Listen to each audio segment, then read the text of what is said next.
From what I've learned, and it was a learning curve for me, is to be you or take the images for you with the photography. I say to be yourself, and whatever your style is, if you don't know it, find it and do it and just stand with that. Like Vivian Meyer, back to her. She did it for her. She did it for no one else. And that's back to that inspiration. I guess here it is coming out. Do it for youth. That would be my advice. Be Vivian.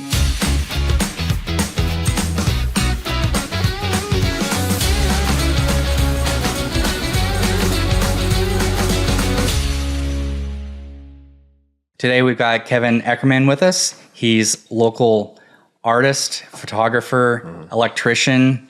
I don't even know what else he does, but he can tell us all about it when we get going. But this is the first episode of Behind the Curtain, where we want to see the real people behind the things that are happening in our community. So thank you for being our very first victim. I'm stoked to be here. This is cool. Nice. So let's go ahead and get started with the questions. What's your elevator pitch for the thing that brought you to us today? Well, I had to write it down because I was kind of cracking myself up. But Sure. So I picked myself being in an elevator with you. Like I said, just 30 seconds, what can I say? More of a sales pitch, like I don't know you, whatever. So, let me see. Tired of coffee cutter images, artwork? Tired of the same old thing, only different? Scan this QR code, because I have a QR code on my business card. And scope it out, call me. It'll be rad. It'll be rad. That kind of sums you up pretty well, I think. It really does. Yeah. It sounds like you, and it's inviting and quick and to the point. Here we go. Yeah. See, 30 seconds. I was like, gotta hurry, gotta catch this guy. But Right. So can you tell us a bit about your background and what sparked your interest in becoming an artist and photographer? Well, I've been interested in art for, I guess, forever, for a long time. But I haven't been practicing in a long time. But in my family, we have a lot of artists, photographers, painters, and in my Eckerman side. And I'd say maybe 20 years ago, I got a camera at Weimar Black Friday. Yeah, it was a Canon. I don't remember which model, but it's one I could afford. Yeah. Took pictures. I wanted to get them in the fair. That was my goal. Got them in the fair. I was we go every year. I was pretty stoked about it. And then with not having art in mind at the time, I just liked to do photography. And it morphed into this thing where I started just thinking outside the box with my pictures, and got pictures in the phone source. Okay. This is about maybe 11 years ago, I think. So the old school phone book. Oh, yeah. Yeah. It's crazy that's almost, a thing of the past now, pretty much. But I submitted a bunch of pictures. I forget where I saw it, but I did that and ended up, it was on the cover, one of my images. And I think I won the lottery. I was super stoked. And, Oh, yeah. And there was a bunch of images inside the phone book as well. So that led to a newspaper article from the News Review, a personal interest story. And they contacted me and thought that was pretty rad. They came to my studio at home. We talked about that, and this article came out and saying pretty much what I just told you, just where I got my start. And on the heels of that, I was working at the Ford Family Foundation, and Carol DeLue works there. I've known her for years. She didn't know I was a photographer, and she saw the article, and we were talking about that. And I was noticing the walls were kind of bare in one section of the foundation. And I was mentioning something to Carol, and hey, you get some artwork up here, just halfway joking. She said, we just had a meeting like last week, whoever they are, and that they wanted to get a photo series done on rural Douglas County for one of the programs they were doing, some black and white images. And it all happened really fast. It was good. So that was my first commissioned work. They wanted 7 images, which are to this day, they're hanging in Ford Family Foundation. Oh, wow. Nancy and I traveled around Douglas County and took these pictures. They didn't tell me what to take. They just kind of gave me a vibe. So I took the images, and when they purchased them, and I thought, well, this is pretty cool. I can actually – I started it, and to this day it's still kind of the same to support my habit or which is photography. But I kind of pay for itself so I could – and it grew into this, what it is today. But that, I guess, my humble beginnings, that's what it was. The Ford family is instrumental in where I'm at right now. That's awesome. There's so many stories out there where somebody just tries something and it works and somebody notices it and it just kind of like one domino falls after the other. So that's pretty great. Yeah, it is. It is really cool and I like talking about it to remember just that. Like you said, how did that transpire? How did I get here? Mm-hmm. And that's exactly it. It's just, meet certain people and all of a sudden this, branches off and Yeah. it's pretty amazing. You told us about the black and white photos that you did. What can you tell us about your artistic style or themes that you explore in the work that you're doing? Well, with the black and whites, I've always been partial to those. I think even before I did that commission work, my Uncle Mike, he lives in Santa Cruz. He's been a huge inspiration in my life. He's been a photographer in his late 60s, traveled the world, not on photography, but the work he does. He's a stonemason. And anyhow, his black and white has always been in my head. He's documented our whole family since before I was born in black and white. So I love them. So I don't try to copy his style or anything else. I have my own style, but I love the drama of a black and white photo, the contrast. It really speaks to me. Yeah. And so, like I say, I am quite partial to the black and whites, but as far as my style, even with color images, more so, I like to, and you can see a lot of my work with wildlife safari. I do a lot of those pictures, and with the old cars, I try to frame the subject in the image to where there's no other background. Mm-hmm. To where I don't like to crop in pictures. I don't like to mess with my pictures. Mm-hmm. So I like to fill the image with my subject as far as my style you asked. And it also brings you a lot closer to the subject. And a lot of times it makes people wonder what the heck it is. I love that. Oh, sure. There's an image that I took at a wrecking yard in Sandy, Oregon of the interior of a car. And it was up at the Umpqua Valley Arts Center for one of the membership shows. And Nancy and I were walking down the corridor, and there was a couple standing there looking at it, and I was curious what they were talking about it. And they were trying to figure out what it was. And the husband was saying he thought it was an eyeball, I think, which it's not. But I've heard that more than once, and I forget what she said. It was something else, but I love them trying to figure out what it is, which that's what, once again, I don't like anything else distracting or telling you what it is in the background to give you an idea. Right. So as far as my style, I do that a lot. A lot of my images are just filled with the subject. And so I guess that's my style. It's kind of, I call it my own. I know other people do it, but Right. that's my deal. It's amazing to be able to hear someone else talk about your work, and they don't know that it's you, and you're there and you get to hear such an authentic response to it. That's amazing. It was quite a treat just for that to be a fly on the wall for a second. Yeah, that's what anyone wants, right? Like any artist, like if I could get the purest response possible, right, from it, like that's what you want. And you got it. That's so cool. They don't know me from Adam. They don't know whatever else. And we were standing there. We ended up talking to them afterwards, after they talked that, and then they asked me, and we were able to talk, which was even cooler. Yes. So I got to tell them the whole story behind this thing. There's quite a story behind that one image. Yeah. And it was just... What a bonding experience. That's what art's about, right? It brings you together. That's what it's... Yeah. It means different things to different people, this and that. Some people don't get it.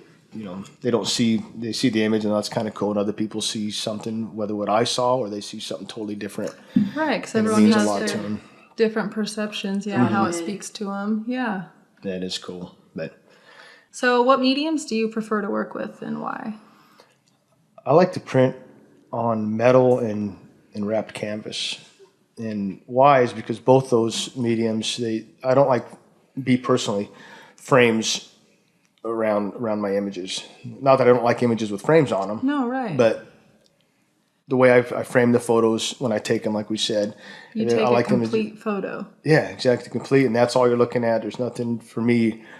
For me, it's a distraction. It may not be for anybody else, but the vision in my head. And they stand off the wall a bit, at least the metal prints do. It's almost like in my mind, they float a little bit. I have an inch and a quarter standoff. So this image is just there, and that's all you're seeing. My very first show at Fisher's Gallery was metal prints. The first time I ever had stuff printed on it. This was, I think, maybe 10 years ago. It was right about when I was getting a start. Yeah, I went in and I bugged Jennifer Tarver, who used to own and run that. She didn't know me either. I didn't know her at the time. I knew they had a gallery in there, and I didn't know where to start or what to do. I wanted to show my work, but I had no idea.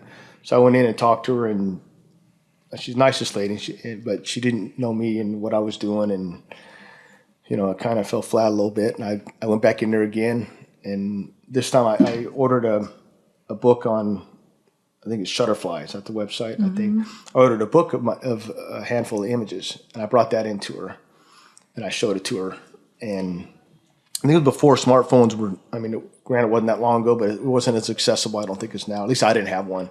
So I needed something to show her these images. And I showed it to her, and she gave in and agreed that I could have a show there. And it was a couple months away at the time, maybe 3 months away.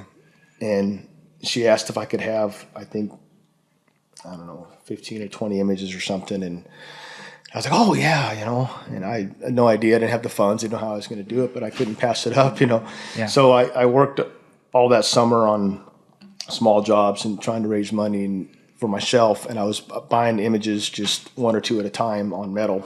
It's quite expensive. What made you decide metal for your first show? I saw it, and I don't know where I saw it. It wasn't real prominent at the time.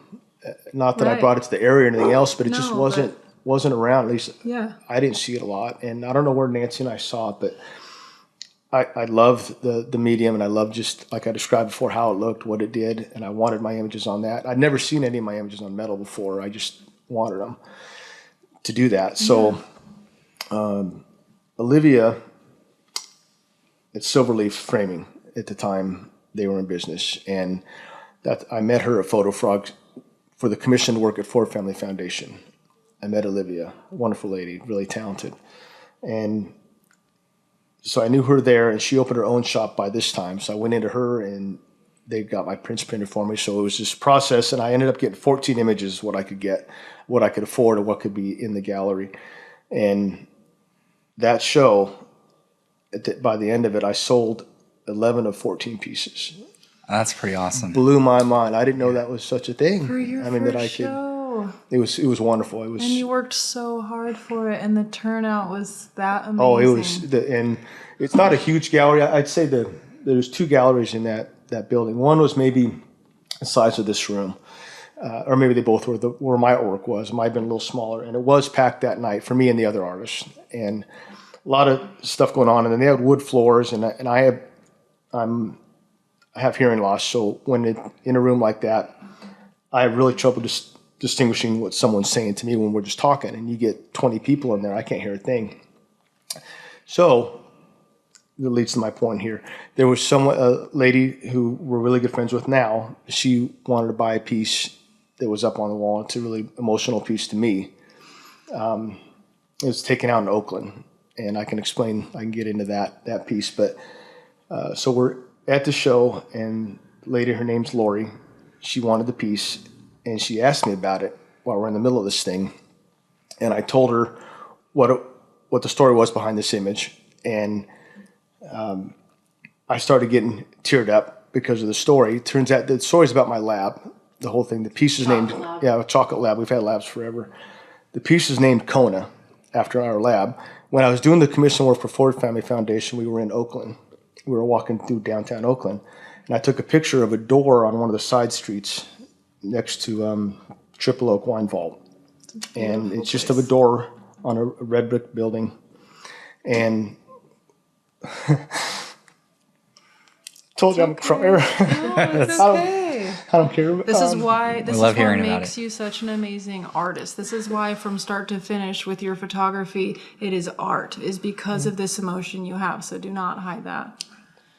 Well, thanks. So we walked Kona down there. Well, I think this was on a Saturday or Sunday.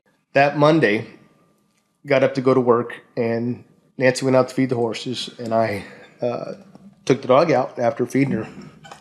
And yeah, here's the image. So we were walking down the street and with Kona, like I said, when we took this photo, and didn't know it would have the impact that it did on me and others until it came up. But that next day, on the Monday, took her out after feeding her before we went to work, and brought her back in, and she just laying there, and she was fine when I took her out, but all of a sudden she was down, and she was unresponsive. She collapsed. Yeah, she collapsed, so we didn't know what to do. So we took her to the local vet, and we rushed her down there, and they ended up sending us up to a specialist in Eugene, and we lost her.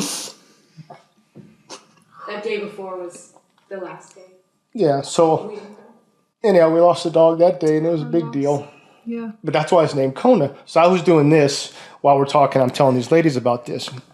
Standing with Lori was Ann Kubis. She used to be the president of Ford Family Foundation. And I knew Ann, but I think before then, just dealing with Ford Family. She was there, so she's crying. I'm crying. Lori's crying. But no one else, this was the really cool part. No, it was so crowded in there and so much noise going on. No one else knew what was going on. We're like this little vacuum.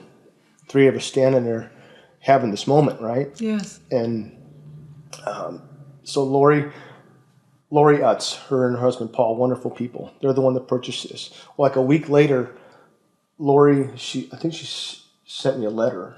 Either a letter or called me and asked if we could come to dinner at their house. She only met me the one time with the image, right? So we're like, and Nancy and I, okay. So we went out to their house. They live out on the North Umpqua River. Beautiful house.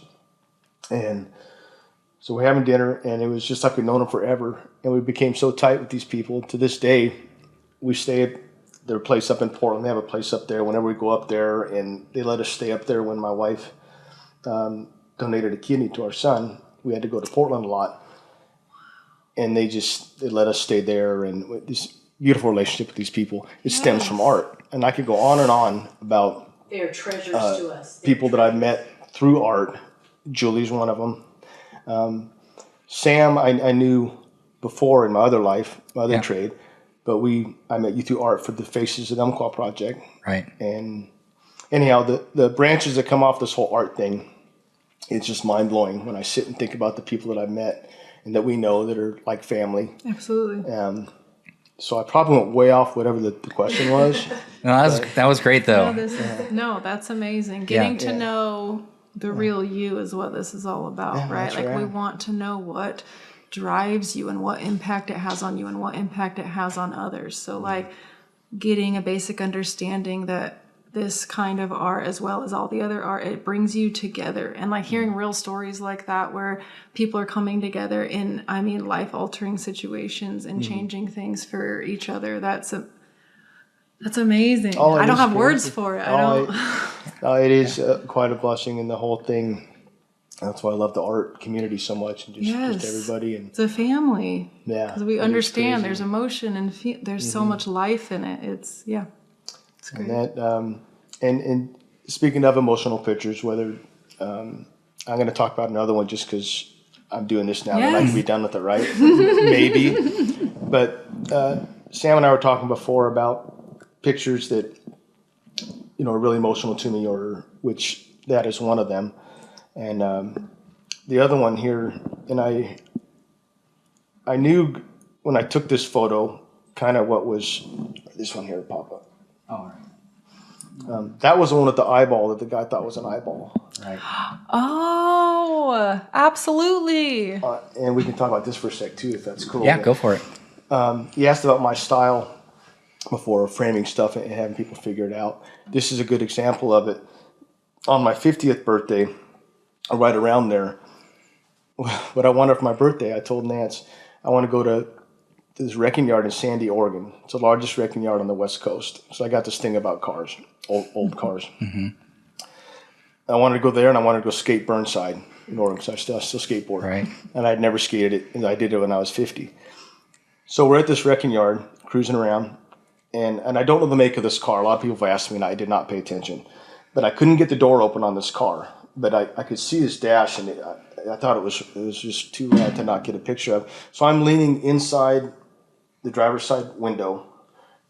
I can't, like I said, I can't get past it. This is the steering wheel right here. Oh, yeah. And when I first saw it, I'm like, God, steering wheel's in the way. But it makes part of the image. I mean, it is what it is. And I love it like that. And so you can see me, I don't know if in this size image you can, but my camera lens is right in here. I'm reflecting in this thing if you look closer, if it's bigger. Mm-hmm. But this is the one where people, when at first glance, maybe they don't notice the numbers of what they think. I've heard eyeball more than once. And it just boggles people's minds. What is that? Yeah. Yeah. And that piece was titled Sandy because it was in Sandy, Oregon. But as far as the style and kind of trying to blow people's mind, that's the piece I bring up a lot. I love that photo. It hung in our room for a number of years. I have it on canvas. I have it on so much 24 by 36 canvas right now, and it's one of my favorite pieces. But this piece here, back to the emotional ones. This is my stepdad, George. In 2013, he and my mother moved up from Southern California to Oregon, along with some of my other family. And Papa, we called him, had leukemia at the time. And he was fighting that. And they moved up. He wanted to get my mom up here closer to some family. He's been a horseback rider all his life. And Nancy and I were at the fairgrounds. This is at Douglas County Fairgrounds. He's on my mare, Rumba, and Nancy's riding one of our geldings around. And Nancy and I were riding, and Papa was in treatment at the time. And he was watching us from the side, and I think my mom asked him, do you want to ride? And he's been a cowboy and a cowboy that shows horses and things all of his life. Yeah, so he's been around, and he was in the middle of all this, and he was near the end of life. I think this was in August. We lost him in November. Wow. So he was up, and he was watching. Got something in my throat. Anyhow, Mom asked him if he wanted to ride, and he was hesitant, and he said he wanted to. So he got on Rumba, and she's just a jewel. And he rode around, and I was standing over by the railing while he was on it, and I snapped this photo. And it says a whole lot to me, riding in the light, whatever you want to get out of it. It speaks volumes. That was the last time he was on a horse, and the last time I ever saw him on a horse. And it's just a real heavy deal for me. And it was his final ride. Yeah, but anyhow, and that's the only one I'll cry about, or the last one I'll cry about, I think. But anyhow, it's just back to that thing, the emotion that you can capture in an image, and the black and white. In color, this wouldn't have done the same to me. Absolutely I know the story behind it, but it's just way more dramatic, I think. It's dramatic, it's powerful, the angles, the lighting, the lines, the shadows, it's beautiful. Oh, thank you. It's just unbelievable. And my mom had me print it for his memorial, and I still have the piece. I think it's in my studio, and it was a postboard that we had, and it was. Anyhow, it means a lot to our family. It's a strong photo, very strong. Thanks, but back to the black and white thing. That's one of the reasons I love it. Is just to tell a story with not much in it, But that's awesome. Are there any artists or movements that have influenced your work significantly? I know. Yes, Vivian Meyer is a photographer from this, I think from the 60s or 50s even. I didn't know about her until maybe it was 10 years ago, I'm not sure. But if you look it up, you or anybody look it up on YouTube, there's a movie, Finding Vivian Meyer. Okay. This lady was an urban street photographer. She was a nanny. No one knew she was a photographer. That she was doing what she was doing. She had the camera and she'd take the kids out. It's this awesome story. Well, what influences me is the images she gets of just urban life and all this stuff. And she didn't have all this stuff developed. She never developed it. She had 100,000 undeveloped pictures in storage somewhere, and this kid bought them at an auction. Wow. Didn't know what they were. After she passed away. Yeah, after she passed away. He just bought this case, didn't know what was in there, whatever else. He bought it for $300 at this auction. Got them out and started seeing these treasures, and it turned into this worldwide thing. She never wanted or didn't do it for notoriety or anything else. But I'm saying it's must see. Finding Vivian Meyer. I'm interested. It is rad. And she's a big influence on me after I saw her, not in my whole career, but from that day on, she has been. And me not being, not afraid, but not as hesitant to get a picture if someone lets me, or some people don't want their picture taken, but other things, to get in and capture a moment, she's a big inspiration on that. And I brought up my Uncle Mike. He's an inspiration too. Eckerman Studios is my uncle. If anyone wants to look on that, he and my cousins are very talented. They do stuff worldwide, painting, stuff like that. That's cool. Yeah, they're inspirational in my life as well. So, family of artists. What's that? Family of artists. Oh yeah, yeah. It's pretty rad. That's so nice. You can share that connection with them. That's cool. So what's your creative process like? Do you have any rituals or habits that help you get into the creative zone? I was telling Sam earlier, I haven't thought sat and thought about it, but I do, and I crack myself up. And Nancy could have probably answered, before I said anything, for the times that she's with me. Pink Floyd, "Shine On You Crazy Diamond." I catch myself always playing that, like on the way to a photo shoot, whether it's in the car, I listen to it, or else I have Bluetooth in my hearing aids, I am playing it. Pink Floyd generally, but that song, either version or. So that's something I find myself playing all the time. I don't know why, but I do. And my hat on backwards, if I'm wearing my Carosa hat. Yeah. This hat or another one, Profit hats, I find myself, Nancy usually documents all my photo shoots, so I have them. And I see myself, I turn my hat around, I have a hat on backwards. Don't know why, but. Something that gets you in that creative zone. You mean business, here we go. Yeah. It goes on backwards. I'm like, all right, he's in the zone. He's in it. And so it's either, and Jack Johnson, I like to listen to Jack Johnson too. Oh, Love just that. a good feeling, right? You just go in like, all right, here we go, guys. It is. It's just totally. And back to my cousins we were talking about. My cousin Ia Eckerman grew up with Jack. They grew up in Hawaii. My cousin did. He grew up with Jack. They're tight. And I've never met her. I don't know Jack or anything, but my cousin Ia has done a number of the posters for the festivals that Jack has in Hawaii and all this, and it's just crazy that tie. Yeah. But I love his music too, so I'm leaning more to Jack. I was listening to him today when I was preparing for this. I was listening to him out in my studio and burning incense. This whole. Yeah. But so I guess that's something else too. When I'm processing my stuff and all that, I burn incense, and I burned it when we did a photo shoot at my house when you were in my studio. Yes.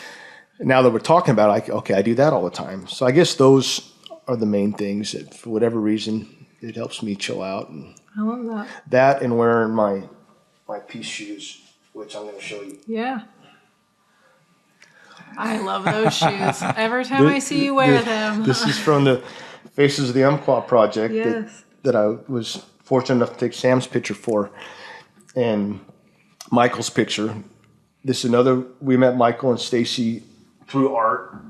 I met Michael at the Umpqua Valley, or not the, arts festival, summer arts festival, for the Faces, the beginning of the Faces project, when that was born, not by me, but I was asked to be a photographer for it. We were doing black and white photos at the festival that day, just a cross section of Douglas County, people coming in, and it was really cool. And then it grew into this thing where people nominated other people in the community, no matter their walk of life, just they were influential or a big part of their lives. It was really cool. So then they, being the Art Center, had a list, and they narrowed it down, I think, to, I don't want to say finalists because they were all special and everyone was cool, but somehow, I don't remember the process, they were down to people we would go out on site and take pictures of these people. And they were all black and white images, which spoke to me. I mean, that was the coolest thing. Yes.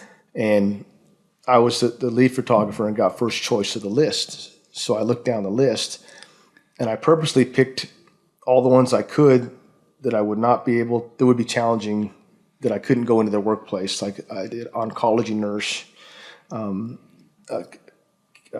therapist. Michael is actually there. I picked him, and midwife.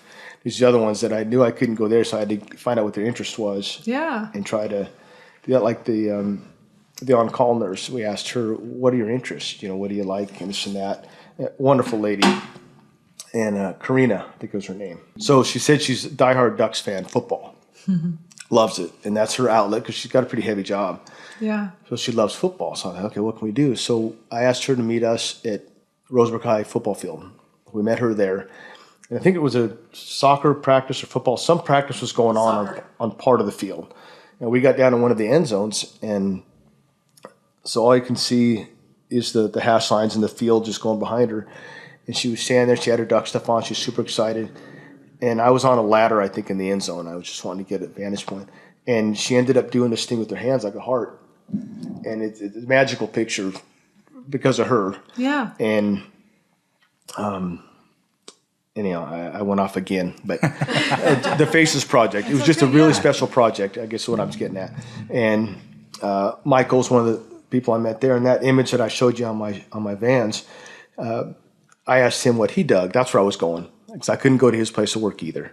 And he loves water. He's from Hawaii.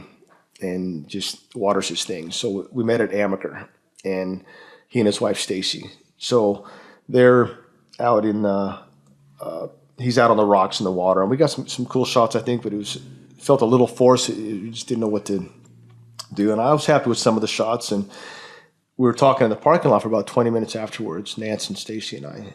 And it's like I said earlier, it's like you know these people forever. You know, when you and I first met, it's kind of the same thing, this whole artist thing or something. Yes. It's just you craziness, and Nancy, right? It was like, yes, I want to embrace this. And it was the same thing with that couple. And so I'm talking to Michael, she's talking to Stacy in this conversation, and we're getting ready to split. And I still have my camera on my neck. So we just came up from down by the river. We were standing underneath the bridge. I was telling Michael, thank you. And he said, namaste. And he did his thing like this. And I took the picture. And that's the one that they used in the Faces of the Umpqua and this magical moment that you captured. Yeah. At the very end, just before we left. Yeah. And I won't, but I could go on and on with images just in that project alone. Justin Troxel, he was the first one I did.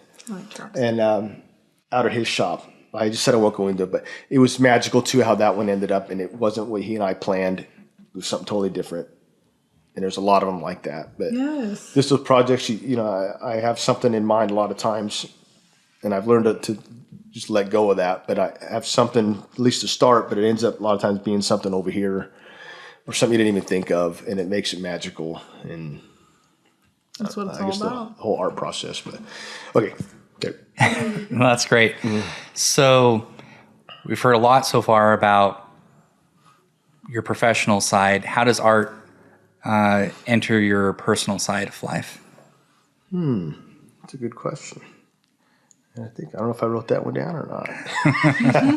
I'll have to actually think about it. But they kind of, nowadays, I think it's kind of one and the same. It's just Nance and I at home now. Our kids up and out, and together. And it's art, and I mean art is a big part of it. So I really think it is kind of one and the same. Everything we do, a lot of stuff together. We've been together I think 34 years, and so we're on the same page on a lot of stuff. Yes. And the art thing, whether it's a photo shoot or just the thing tonight or working on other stuff. I do it as a team without even saying stuff. She just does this, I do that. But I guess my point is that it is a big part of our life for both of us. It's a nice outlet. It chills us out, and we both dig it. So. And for those who aren't in our studio right now, Nancy's hanging out over here on the side. So if you hear her chiming in, like she's very much a part of what's happening here today. Sorry, honey. Yes. They are definitely two wonderful individuals who make a beautiful whole. Thank you, Joey. She's put up with me a lot of years.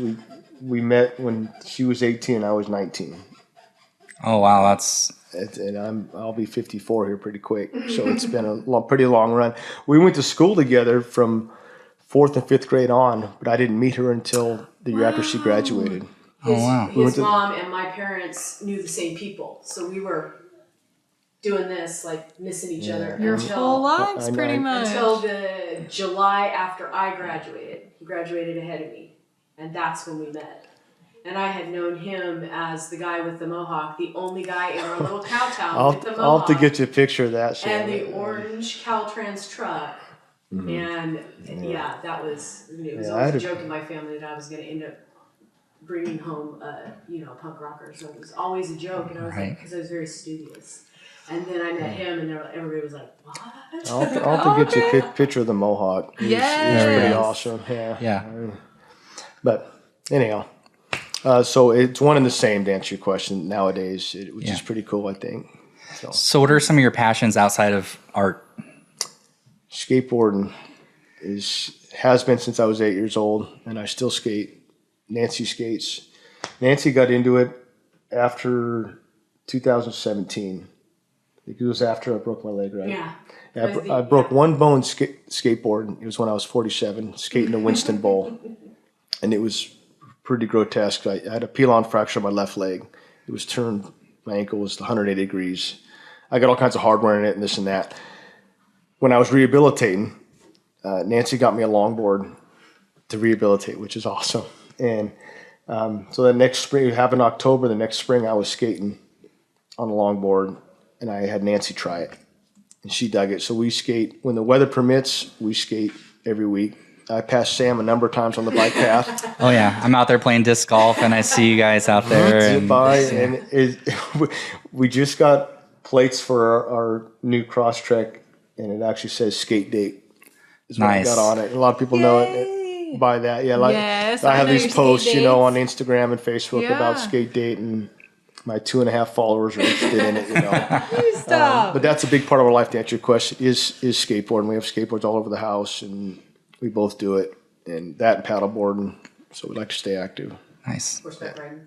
Mm-hmm. Yeah. Yes, horseback riding. So how do you see your artist style evolving in the future? Do you feel like it'll stay pretty consistent with what you're doing now? Do you have a plan ahead, or do you see it evolving another way? I think it'll probably build on what I've got, like you said, what's existing as far as my style. Yeah. I mean,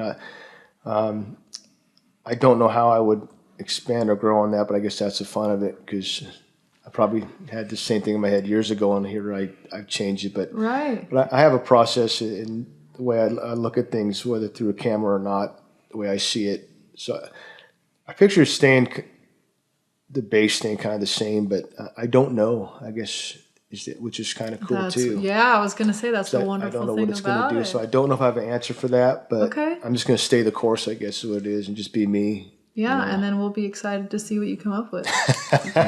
That's awesome. Yeah. If you ever saw any of the images I had hanging at the Small Business Center, I don't know if there was one of a mushroom. I don't know if you ever saw that one. It was 2 little mushrooms. It was on canvas print.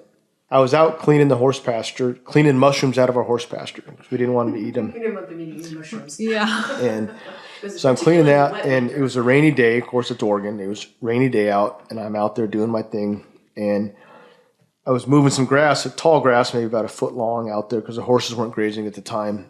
And I saw these mushrooms, and they're little tiny mushrooms. I mean, they were small little dudes. And so I stopped what I was doing. And Nancy's used to this by now. I'll run by, do something. I'll run out with my camera. She just lets me do my thing. So I went back out to the pasture, and I'm laying down in horse poop and grass and getting right on these mushrooms. And the way the light hit it, it was pretty awesome because the grass I talked about, the light comes down, it makes the mushroom look like it's lit like a lamp. The name of the piece is Lit. And I say a big mushroom. In the image, it's a big mushroom. There's a little tiny one next to it. Well, the tiny one next to it, it's not more than a half inch tall. But the image, and I really dig macro photography. Mm-hmm. I really like that. And Nancy had touched on it, bringing stuff to light that you walk over, people don't see. I'm infatuated with that, whatever it is, whether it's natural or mechanical, I don't know. But that image, which I'll get you an image of that, as far as the style, like she's talked about, or where I'm headed. Macro is something that I love, and I want to expand on that, I guess, to answer your question. Yeah, there we go. I just love it. I really love macro photography. It's pretty awesome. And so, anyhow, so I think I answered that. Are there any specific projects or collaborations that you're currently excited about? Yes. Ooh, I was waiting for this question. Okay. Yeah. And one of them, Nancy just found out on the way here. I was waiting to find out if I was going to tell her or not on the podcast, and I thought, well, I value my life, so I didn't want to drop it on her. And it's not a sure thing. It's just things I'm working on, that one. Well, one of the sure things I know, I have a series called Moxie that I started a couple years ago. And it's about women that, the definition of Moxie is courageous spirit and determination and perseverance. So I started thinking when I started that series, what women fit that bill in my life. And one of them is my mom, who I mentioned earlier. She lives here in Winston. And she let me dress her up and play with her. This is the image I took of my mom. Aww. My mom's 80. I've seen that one before, and it almost made me tear up. This is just one of the images, and I can get you this image as well. But this is at our friend Mike and Jennifer Hecker's house. I knew she had this truck, and they let me come up. I love them. They're the raddest. They're so cool. And the art world, baby. Yes. And I'll drop another bomb. One of the people, there's 10 images in this series that I did. 5 that I had originally from when I started. My mom, 2 of my aunts. They're not all family, but it started out like that. My mom and her sisters, they're just tough old broads. And, tough broads. Well, my mom's old, but anyhow. They would call themselves tough old broads. They're Irish. Irish through and through. They're just the best. There we go. Anyhow, those are 3 of the images, and I have other images. I took 4 images, I think, last week. I went out and took some more for some other people. One of the images, and I didn't talk to her about it, but I'm going to use it anyhow, is a black and white I have of you. And I didn't tell you that.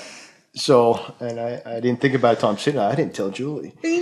But you fit that definition I just said. You popped into my head when I was thinking about just from when I've known you. But I won't get too far into that, but hopefully it's okay. But oh, wow. That's the image? Really? Is that the one, or is it a different one? This is the body art series.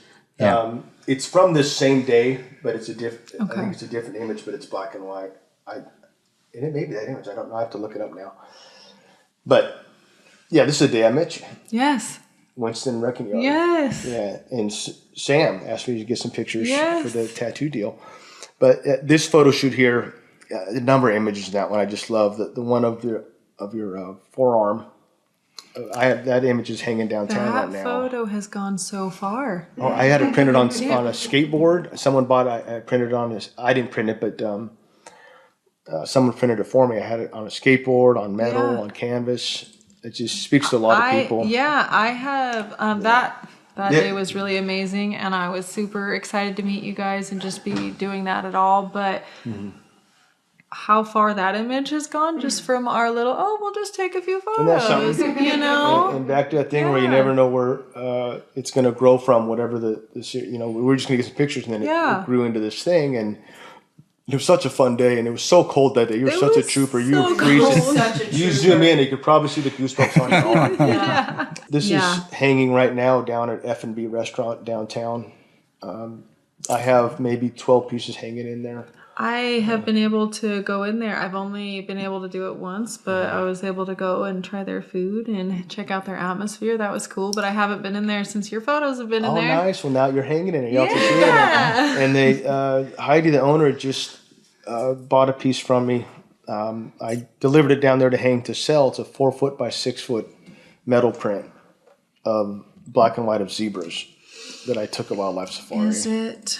There's the multiple zebras, and then you have... the whole frame is just of zebra stripes, and one is turning his head. Looking backwards. But it's going to be I was looking at it, and I'm like, how did he just perfectly capture that? I mean, I feel like this is a black and white that explains why you don't need frames on your pictures. This is a good example. Right? Of that, yes. And what's cool is that this black and white is actually, I say in color. I didn't take it in monochrome, or I didn't do anything, but it's a black and white image, which is so cool because it's like zebras, black and white. But that is color. I mean, I was taking color photos that day, and I didn't process it or anything. So this is a one that is going to be up there, downtown F&B. So I have to admit, I thought that was black and white that you did that. That's the coolest thing. I like to mess with people. Yeah. Yes. And this was so cool that before I'm a photographer for them now. I do a lot of their principal photography for advertising and some shows and stuff for Safari, which is really a whole nother thing. We were driving through the park one day, Nance and I, and there was just a cluster of zebras. This is out in the park. Oh, okay. And I was able to frame just outside the frame, is the background of stuff. And I was trying to do what I said before because I didn't crop this photo, and I was super stoked when I got home to see what I got. Yeah. And it's turned into this whole nother thing now, the zebras. But the whole relationship with Safari now. It's a gift. Oh, it is. It's just amazing.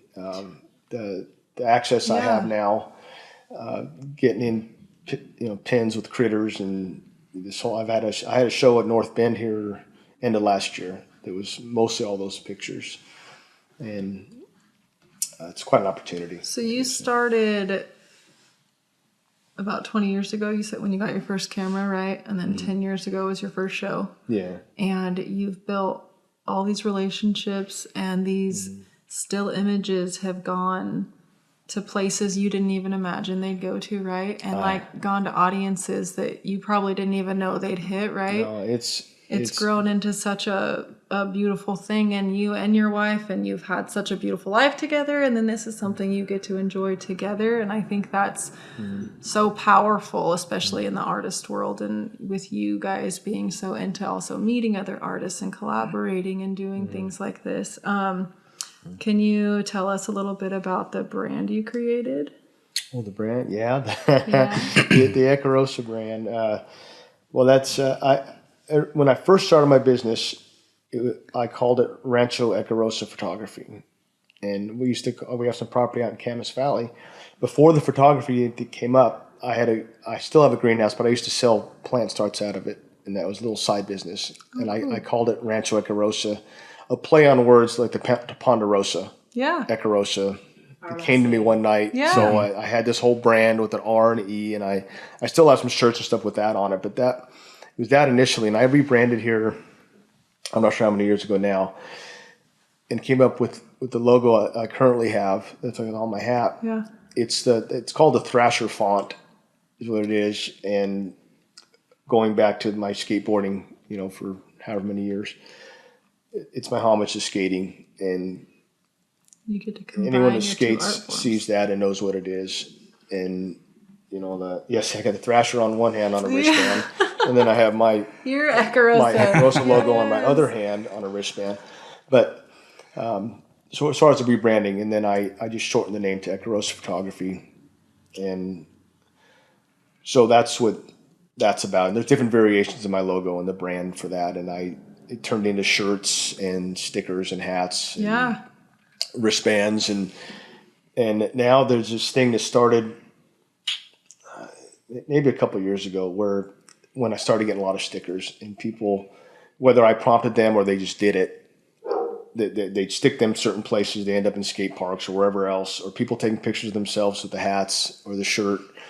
I've had some all around the nation now, mostly people from this area, but they travel. And then, a friend of ours, she lives in Maine now. She's a hero for me. She does it all over the East Coast. Is she stickering Maine? Oh yeah, I've got a picture from a sticker on a post box in England. Nice. And a picture of our friend's daughter in New Zealand with the shirt on. So it's like I say international, who knows where the stuff's at now. But I've seen some of your stickers even just around town, and I'm like, it's pretty fun to see them on the back of windows and this and that. So as far as the branding, that's fun. It gets people involved too. Yeah, it's something to be a part of. Yeah, there's that going on. So that's a hoot. Mm-hmm. How do you hope your work will impact others or make a difference in the world? Oh, I think my goal, it seems like, is with the images, to have people pause and take a deeper look at the image, whatever it is. I know there are different levels of the images. Some are not as deep as others, but like I said, to stop and look at that and to feel, and not all people do, but to feel the happiness or the joy I'm trying to convey, or a lot of them are the pain that's in it. Mm-hmm. Some get it, some don't. Some look past it, some see it. So that, I guess, is my goal. Now that I didn't stop and think about it a whole lot until I was asked a question when I was reviewing it, and that's what came to me, I guess, is that. And in the Soul Project, which I might move into that for just a sec because it's kind of relevant to that question as far as my goal. I guess just briefly, the Soul Project, for those that don't know about it, started a year ago last November, so it's like a year and a half ago. I wanted to get some black and white pictures, and at the time I didn't know it was going to be of artists. I just I had this style of picture, black and white, in my head, to where the lighting, and there's probably a term for the lighting, but I'm uneducated as far as all that stuff. So it doesn't matter, I guess, but to where the shadow covers about half the subject's face or half the body, and the other part's lit. So I figured this out in my studio. And the test shot that I took of myself, trying to get the lighting right, ended up being part of the Soul Project. And back to the the emotion in pictures. Like I said, that some people see it and some don't if you look closer. I usually don't point it out, but since we're talking about it, I guess I will, because I guess that's supposed to do. That's what it's all about, right? Yeah. But that image of me, I was in the studio by myself, like I said, and I, at the time, going through some, Nance and I together going through some other stuff. It was pretty heavy to us, and still ongoing now. We deal with it a little better, so depending on the day it is. And I mustered that up, I guess, while I was sitting there. I don't think I didn't really do it intentionally so much, but I was in this dark studio by myself, and your mind starts to think about stuff, and that's where I went. It's what it's supposed to be. But and you may not know, but I'm a crier. I had no idea. And I started tearing up and crying, and I took the image, and I'm not sure which eye. That one, the one near me. Yeah, my right eye, I'm actually tearing up and crying because I was in the moment of what it is. But a lot of people don't see that, and I don't necessarily want them to see it. I mean, if they want to, but that's not the point of the picture. Yeah. But some people do. When we had an exhibit of the Soul Project down at, was it Blocktoberfest in Roseburg, rad event. I was the featured artist with Hesh Motorsports at the moto show. And I had all the images, the 24 prints of the Soul Project up. I remember that. I love the way you set that up. It was a wonderful day. It was cool. And when we were all done wrapping up, the streets are pretty bare, and a lady came by. We were talking with one of our other friends. I think Stacy and Michael I brought up earlier. We were talking to them. They were getting ready to leave. Lady came up. I never met her, didn't know her from anybody. And she was looking at the image, and I was standing not far from it, and she looked at it, and I forget exactly what she said in the beginning, but she looked at me, and she figured out it was me, and she said, "Whatever it is, it's going to be all right." Aww. And she gave me a hug. And she didn't know. Hugged him. Yeah. And then she hugged me. And then she went on her way, and it was like, what the heck's that about? But it was crazy. She looked at the picture and saw. She's the only person that ever said anything to me about that image. And like I said, I didn't take it for that reason or anything else, but this lady saw whatever was going on with me that day. Wow. That's amazing. And just the impact of pictures and black and whites and this whole thing that we're talking about. I guess that's a real good example of that. That's a great example. It's crazy how different people see different things in art. Some people look at it and they'll see something or they'll pass it by. It doesn't speak to them. Other things do. And it did to that lady, and that just blew my mind. And I stood there when she left, and I looked at Nance, and we were like, I was speechless. And she just went on her way, and she came out of nowhere too. Just, what's that all about? But it was a pretty special day. Yeah, absolutely. Yeah. Say angel. And speaking of the Soul Project, you asked me earlier, and I went off on probably 10 different tangents about upcoming things or things I'm excited about or whatever. There's a couple things. With that Soul Project, I had this vision of the sister city of Roseburg, Kuki, Japan. This was beginning of last year when I wasn't done with all the photography yet, but I had this vision of the sister city. If they would allow me, take the images to an exhibit over there in Kuki, and while it's there, since we're sister cities, get pictures of 24 or whatever of their artists in the same style, bring it back to Roseburg and have an exhibit, and I would give them ours, and it's this whole thing, right? Well, when the delegation was here in last June, I was given some time to go talk to them while they were at the Art Center at some event. And I spoke with them briefly, and because it wasn't really planned too much, and they let me give them a brief description of what it was. Well, I was given the opportunity to give them a proposal this last November at one of the meetings at the sister city people here. I sent it to them. It was all official and everything, and I had all the pictures. And people in Japan, they really dug it, and they liked the idea, but they couldn't get any artists over there to be involved in it. I don't know if it's a translation thing or they're just, I know it's a different culture. They may not be into, whatever I'm doing. Right. Well, and not being able to hear the intent from the artist too. There's that. You're right. Like the translation thing. Yeah, I think so. There's a lost in translation. There is a lost in translation. So it's not a dead issue. I received a letter from the president of the organization over there. It was very nice. And told me just what I told you, they get the artists and, they'd be interested in the future. So that's not dead, but I'm excited about that. Just the prospect of just talking about it. Yes. Yeah. My mind is already going. I was going to be raising money to fund somehow to travel over there. And so on the heels of that, I had this epiphany here maybe a week ago about not a sister city, but a sister county. I thought, I wonder how we're Douglas in the United States, Douglas County. I looked it up. There's 12 Douglas counties in the United States. 12? That's pretty cool.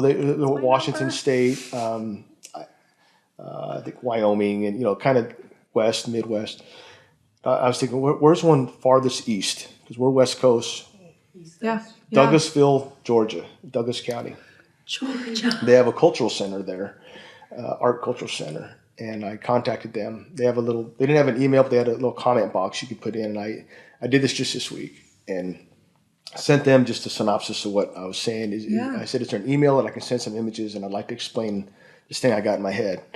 And I heard back this morning, actually. And the lady, she was because I sent them, like I said, a more detailed, my whole plan. And I sent them a picture of the poster of all the artists and explained to them what it was. And my proposal was similar to the Cookie, to go to Georgia, bring the exhibit, show it, get pictures of their artists there. Because I was telling Nance, I know Japan has a different culture, which we talked about. She hasn't been down to the South. I've been down there before to Atlanta and Georgia, or Alabama, that area. It's a different culture. Yeah. Anyone that's been there, Oh, yeah. and nothing bad. It's just different, like we're different from them as far as a lot of things. Right. And I thought it would be really cool to do that, to bring that over there. Same thing there, and then also bring some of their artists' work or have them send it. I talked to the ladies down at Galway Northwest in Roseburg, asked at least one of the ladies, and I'm going to talk to the rest of them, about hosting, if this came to fruition.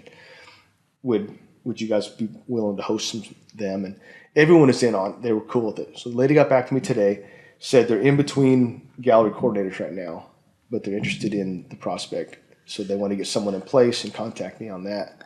Who knows if anything will come of it. Yeah. But the idea you have behind that project is so impactful and powerful, and that's another thing that's all about bringing artists together and seeing what they have to express, even with their face, right? Like that's powerful, and I think that's something that if you wanted to take it as far as you want, it'll be in Japan after it's in here a few more times in other states. Like that's something that's gonna. I just see it going so far, right? Like. I'll contain my excitement. That's how I kind of live my life as far as the photography and stuff. It's like, why not dream big? I don't think it'll come of it, but I don't want to regret not trying or not, if it doesn't come, I'm missed opportunity. So photography is not your main career, correct?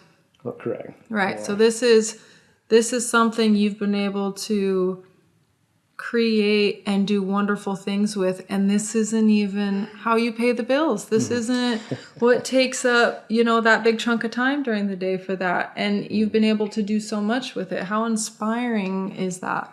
Even for other people, like well, don't have to put your dream or your passion on hold. You don't. Because you got to do the 9 to 5 thing. If not now, when? I tell myself all that the time, whether it be photography or it's kind of a mantra for mine now. If I'm not going to do it now, when am I going to do it? Because time flies by and opportunities missed if you don't try for it. And I had a life change. I brought up when I broke my leg in 2017.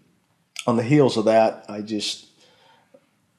lot of things in my life changed, I guess. My perspective on a lot of stuff. I was, as far as where I was working at the time, this and that, it just wasn't all jiving for me at the time, and I wasn't super happy. So that was just a turning point, and I looked at things different, and I calmed down, and I started, I switched jobs. I was still in the same trade, but I'm working somewhere else. I have for a number of years. I have a lot of support there as far as my art. Oh, and that's nice. When I made that switch, I never took the time to sit and read. Here I am in my 50s, never just sat and take a breath,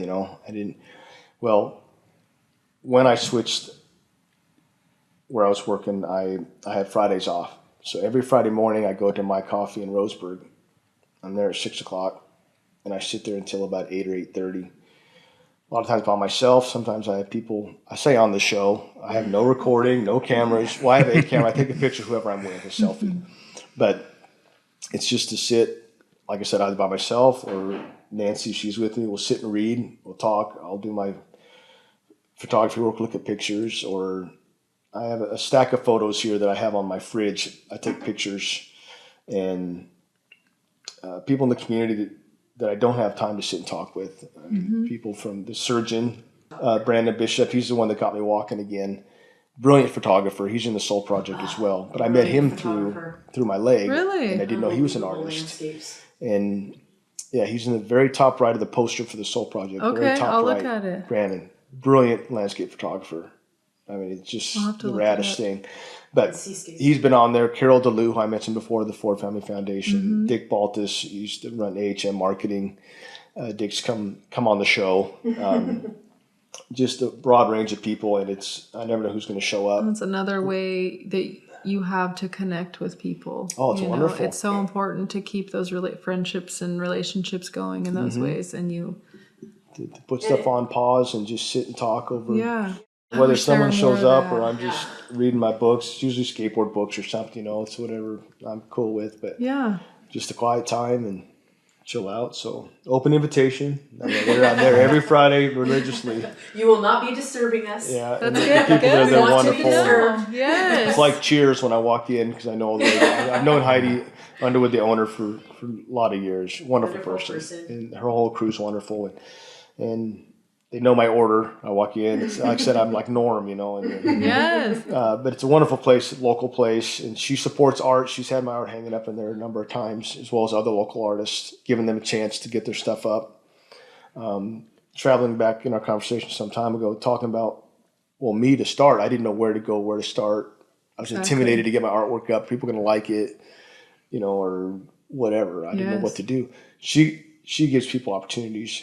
There's established artists, but I think there's other artists that aren't established, and it's a morale booster. To touch base on what you just said there real quick, do you have any advice for aspiring artists? I do. I did think about this one, yeah. He gives it often. From what I've learned, and it was a learning curve for me, is to be you or take the images for you, for the photographer. I mean, there's commission work, I get that, but even with that, you got to make it your own. Yeah. Right. I didn't for a while, or I thought I needed to pander to something or to someone, and it's not that artistic flow just kind of stops there because it's too rigid, and at least for me, and I can't. So I say to be yourself, and the whole thing of art, whatever the discipline or whatever you're doing, if you're not doing it, for yourself or for someone else, then I don't think it's art, or you're not getting this. Right. I think the passion goes away, right? Passion. That's what I'm looking for. Yeah. You do, and if people like it, great. That's the whole thing about art. Not everyone's going to get the picture or whatever the art is. Exactly. They may not get it, and that's fine because I don't get everything. There's a lot of stuff I see, and that's fine. That's their thing. They want to express themselves, and I encourage it. But so with that, I guess to whatever your style is, if you don't know it, you're going to find it. It may take a while, but find it and do it, and just stand with that. Stay the course. I actually think that's really amazing advice, and it's powerful because so often we go into something and they tell us, hey, if you love something or you have an interest in something, try to make money on it, right? Yeah. And so oftentimes people put those together and try to combine it and go forth and realize, oh, I don't enjoy it now that I have to do it for you. I have to do it your way, and it needs to look like how you want it, which there's nothing wrong with that. But then that takes the passion away. That takes the desire to create away, because how much am I really creating if you're holding the reins for this, right? And then then you have to decide, do I want to keep this passion and love, or do I just want to make money from it? Right? That's the thing. They're both out there, and it's on what you want to do. And, yeah. and that's why you don't see me being lead photographer at weddings, because I've done a couple just for friends because they get me, and they've said going into it, you do your thing. I know what you do, and can you just do what you do? And I'm cool with that. That's it. Yes. Misty from Hair Garage, I did her wedding, and it was wonderful because I did just that. But I'm secondary photographer. I dig. I've done that a number of times because they just let me go and I float around and I get artistic shots or whatever. And, but that's why I do that, because otherwise it's what you said. I have no fun because I feel like I have to get this or that. Are they going to be happy? And I want them to be happy. But I want to do what I'm doing for them.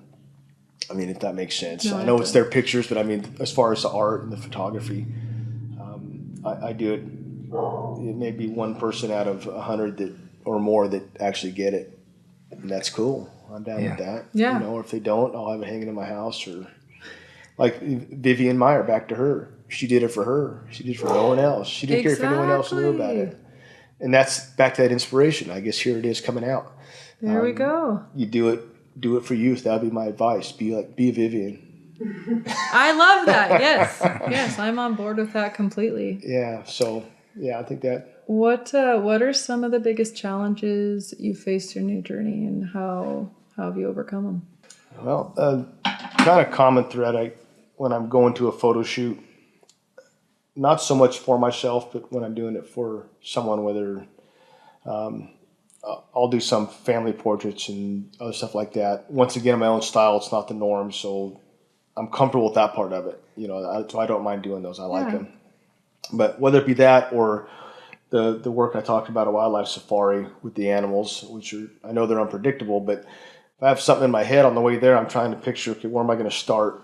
Because I don't like to plan the whole thing out, and then it doesn't feel as fluent to me. Right. It just kind of, but I got to have some kind of idea, at least for where am I going to start, even the first shot. So I got to kind of try to get that. And when I get there, it may be totally different than what I had in my head. But that challenge of getting past, I'm not necessarily nervous or anything else about it. I want to get over that little thing, and then I chill out and I'm relaxed and I'm in my little world taking the images. So that would be the challenge, is just figuring out what and where and how I'm going to do it. And most of the time, even if I do figure it out, it's not what I do. So even if you took all the time to come up with a perfect game plan and mapped everything out, you'd get there and it would probably all be different anyway then, right? Because you're an authentic artist, right? So you're gonna observe everything and then produce what comes from what you've observed then. So you can't really pre-plan that, right? No, and that would go back to the advice thing too. You said I said be yourself, but also just let it happen, be organic. Yes. We were using that word earlier. It's kind of prominent when I'm talking to people about there. I said, let's just let it be organic and do just that, because that's the best. I want to capture the moment, or capture life, or capture whatever's going on, good or bad. Yeah. It's sometimes it's bad and it sucks, but I want to capture that moment. So, people will, whether it's a photo shoot or someone's in the image or wherever, they want to fix something, this or that, and I'll tell them, leave it.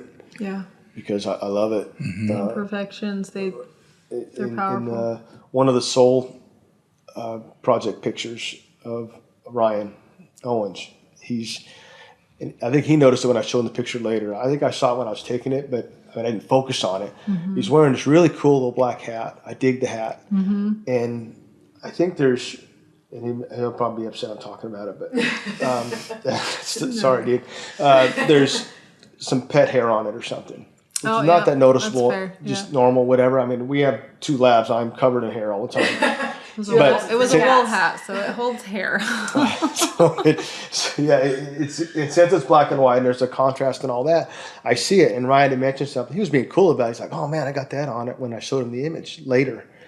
And I said, I think that's just what's so cool. Right. Whatever was happening that day, or whatever led up to that, I want to capture. I don't like to set stuff up, or, if I can avoid it, set things up or pre-plan, or let's do this or that, or else it's not so authentic. Perfection isn't realistic, right? Yeah, it and isn't. so if you're trying to give the world a piece of you and your perception and how you see things, I mean, I'm certain you don't see things as perfect, right? Exactly. Got to capture it. There's seen our house. There's a number of artists, and I know I refer to it a lot, but it's a big part of my life and other people. The Soul Project, a couple of artists I've talked to after, and I could see it because I'm so up close personal with these images, and I see a lot of images that everyone else doesn't see because I took some artists, I took 50 pictures, some I took 2. Yeah. I mean, and that was it. But I looked at those images, and I would talk to them later, and they say they were going through whatever, not like I was necessarily, but they were doing something, and I can see it in there because I've talked to them. And anyhow, to capture that moment, back to that. So finally, is there anything else that you'd like to share with our audience or like them to know? I would, I guess, aspiring artists or photographers, whatever their discipline is. And I guess I'll drop back a bit because we did touch on it, but it's important to me, and is to be yourself. I've probably said it a number of times, but it's a good message. It's a big. Drive it home. I found out in recent years here, it's become more prominent in my life. I was stifled for some time, just whether it be my employment or whatever, and I'm not now, and I'm on the other side. So that's a big deal. Yeah. So be yourself, follow your passion.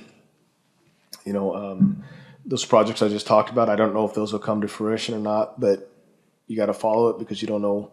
There's a lot of stuff that's happened to my business and to me through my art that I didn't imagine would happen if I didn't pursue it. Yeah. I mean, a lot of projects. So I guess that would be my advice. Or I didn't ask for advice, but that's what I want. That's what I want to say. What I want to say, and what's a big thing for me is to do just that. Is to take a breath, be yourself. I love it. That's kind of my thing. I know. Yeah. I'm sure a lot of other people need that. It's hard to remember, and as much as we hear it, we don't apply it nearly as often as I believe that we should. Oh yeah, it's not doesn't come real easy in today's world. Does not. You're right, it doesn't. It does take work, but it is quite rewarding. Yeah. And it gets me through the day. And you're someone who has come out the other side of that and has proof of it, and you can say that and keep saying it because we need to hear it. Oh, I'm glad to do it.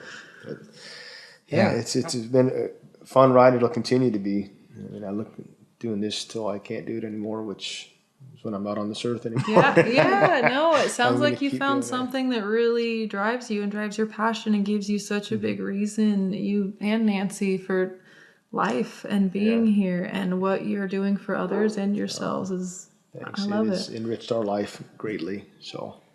That's so cool. And here I am sitting here talking about it, which I never thought I'd do that either. But this is great. Well, this is how this is what happens. You've impacted so many people. I can't even tell you how many people who have brought you up or brought your artwork up, or when I see your sticker and I bring you up or you're talked about. And I mean, you've come a long way. And I don't know how much you realize that or not, but people talk about you, people think about you, people love your work, and they see your souls and your spirits, and it's huge. It's huge, and what you're doing is big. Sorry, I don't. It's all right. I appreciate it. I guess I don't think about it or whatever, but that means a lot. That's pretty cool. I've seen a lot of people smile because of you, and that's a big deal. Yeah, right on. That means the world to us. Yes, that's cool. And he doesn't know, but we know. And that's okay. I tell him that all the time. You don't have to know. You don't. All I hope to do when I'm on this earth is that. So, thumbs up. Yes. Yeah. So, Kevin Eckerman, thank you for letting us pull back the curtain and get to know the real you. Thank you for sharing your story with us. Me on. This is awesome. Thank you. Yeah.